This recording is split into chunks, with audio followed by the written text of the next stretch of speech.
David comes as Haji Yong, that when you go to the year, Lam David Son the Sinner, the check the Latin, this sort of quiet down at the Totem of your marriage. And that time, you saw that and Deva Yuri, good dog coming so, like a sender, Deva Yuri, neck up, dead out there. Don't look after the Tasso Haji compound of the young theatre in Yola. I don't think Chuba the Garchen body. Decent in Chuba day. There have also three Chuba, Tamji, cutting Chuba from the Tihako. Oh, Chuba paying theatre use. Ben a method of Perna. Oh, never method the Ramishimado. Lanya Castle, oh, tell my word, Zog Dibak, Tirani. Yeah. Tasso Haji, Sangi, because of the 사진 친다 빼지 보통 저거 사진 이거 된다 이럴지와 예 람되어 성을 거는 되었더니 용야요리 네 하정 같이 뭐래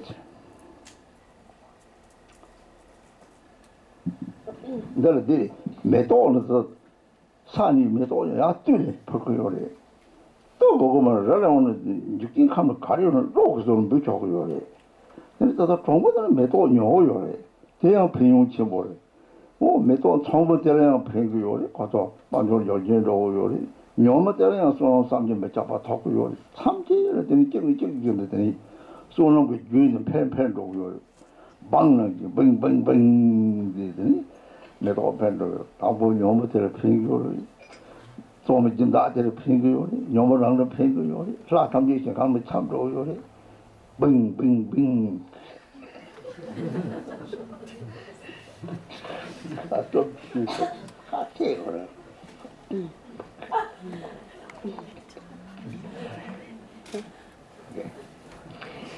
So the offering must be explained a little bit more elaborate because it is really very meaningful. Because the offering is very meaningful in the context of the basis, the path, and also the result. And so in the context of the basis, so first here it says in page 28, I offer this water endowed with 8 attributes with the nature of generosity to the mouth of the victorious ones. May there be perfect fortune for all beings. So in the context of the basis, when we make offerings of the 5 sense pleasures to all the Buddhas, we will become free of attachment, free of fixation. For example, when we eat food, we always offer the food to the 3 jewels with our food offering prayer. And what is the benefit of that? First of all, we see the food, then we want to eat the food, and there is a clinging to that, an attachment. And that clinging leads to bondage, mental bondage in the future.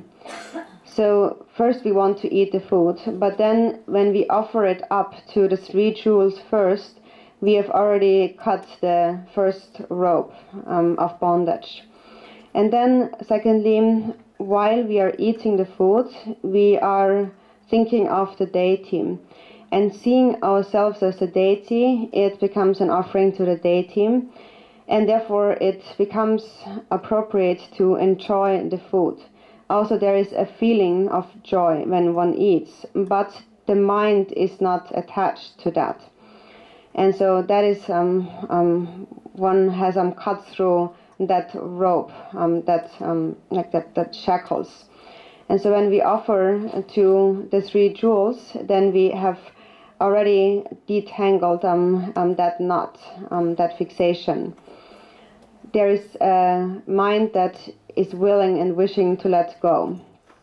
And then in the future, when we habituate that, when we see something that tastes very good, then we will eat that. But if we understand that maybe eating that will be a fault, then we will be able to stop that behavior, that grasping. So through practicing in this way, in the context of the basis, so temporarily, one will become first free of clinging fixation. And then secondly, in the context of the path, that is in all future lifetimes, it says, may there be perfect fortune for all beings. In all future lifetimes, as a result that corresponds to the cause, one will experience great fortune. there is the activity that corresponds to the cause, and that is, one will have a tendency through having habituated giving away, and for example, in a future lifetime, then one will have a tendency to wanting to help the poor. And then there is the experience that corresponds to the cause, and that is one will obtain perfect fortune and prosperity in future lifetimes. So that is in the context of the path.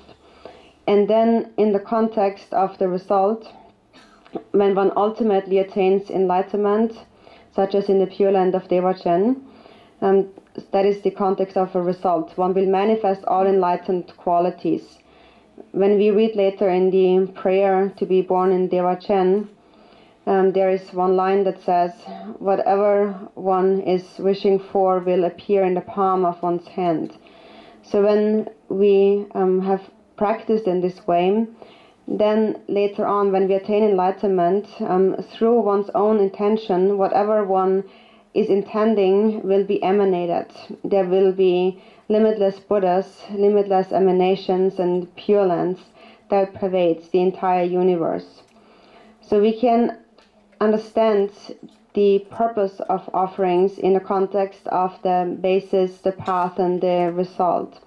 And all of these actually have a direct connection to our practice of making offerings.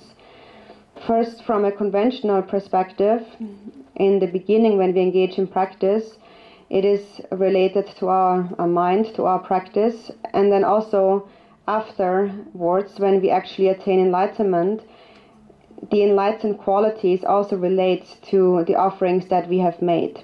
And so for this reason, the making of offerings is extremely important, and to understand the meaning of offerings is extremely important. And if you understand the meaning of offerings this one time, then later on, whenever you make offerings, you will understand the benefits of making offerings. So for example, if you make an offering of a flower, then first, temporarily, you will become free of the attachment to the flower.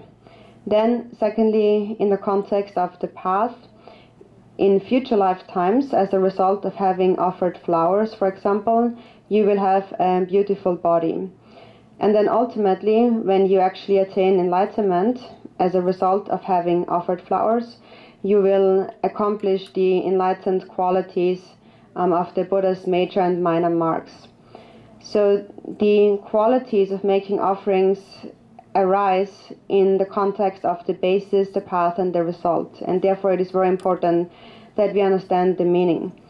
And so, for example, in terms of offering flowers, it can also be mentally gathered. There's no need to actually pick up a flower from somewhere, but you can also mentally gather it. But then also actually to buy or pick flowers is very beneficial. First of all, you're benefiting the one from whom you buy the flowers because his business will get better. And then also you yourself have the merit of having bought and then making the offerings. So all of that is interdependently related. And in this way, as we make offerings, the merit perpetuates, it ever increases. It is just like bombs dropping, like Rima says, like the bomb, like bomb, it blobs, it increases like that, you know. So you make offerings, and first there is the benefit in like buying something, for example, and then there's the benefit of offering that, and so it's like a web that pervades, and so it pervades the entire universe, and that is the great benefit of making offerings.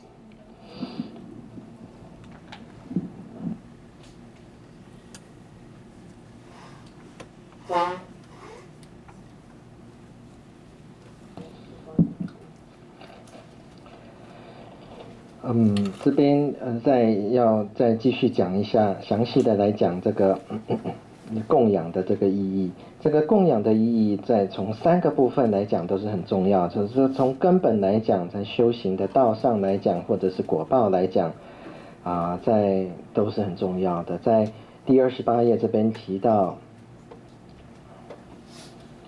具足8分之支持供水，敬献布施，自心胜折口。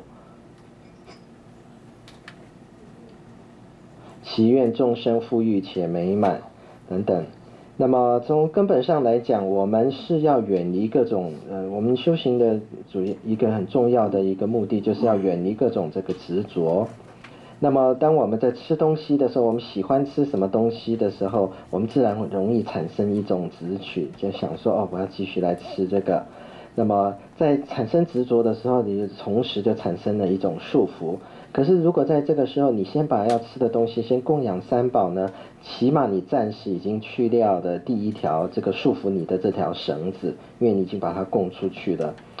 但如果说你进一步观想自己为本尊的时候，那你当然本尊就可以受供了。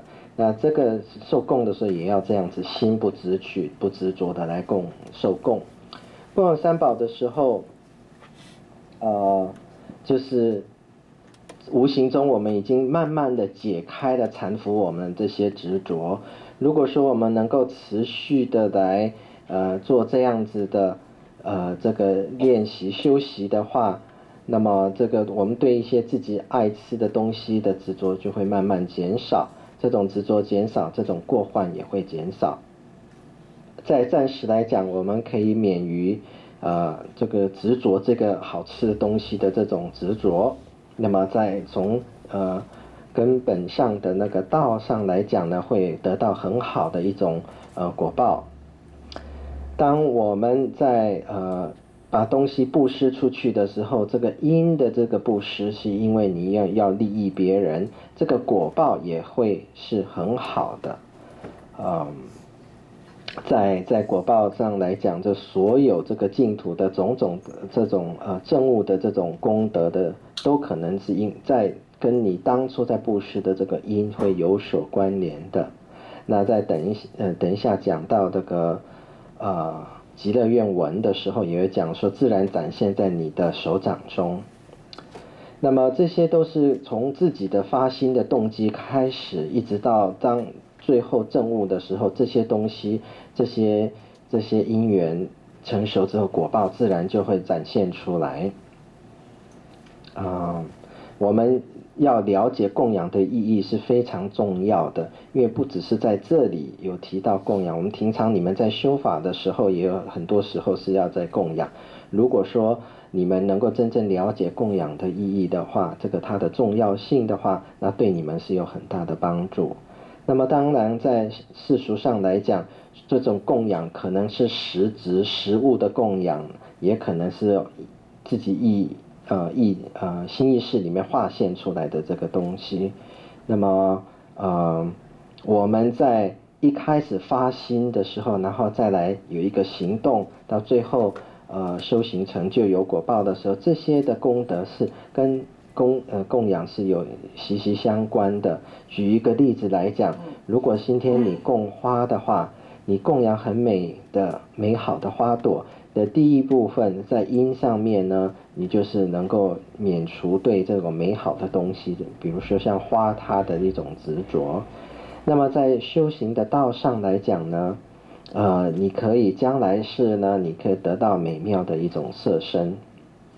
那如果在果报上，当你有一天证悟成就的时候呢，那么你可以得到佛陀证悟的本质的一种功德是什么样呢？特别是相好庄严那一部分。